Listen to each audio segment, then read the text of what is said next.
Ay, yung logarithms, evaluating logarithms with different bases. So, ito yung pinag-aaralan natin ngayon ng logarithms pag different yung bases. Kasi alam na natin kapag same base, so mas madali. Etong different bases, mahirap. Ito yung continuation din ng change of base formula.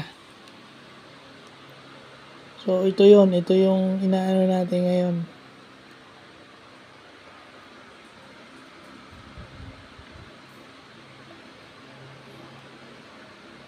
Ito yung pinag-aaralan natin ngayon na change of logarithms with different bases, change of base formula part 2.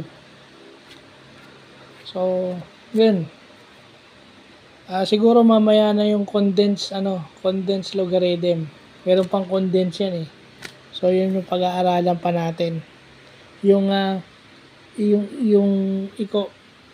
i-compress mo sila, i-condense mo.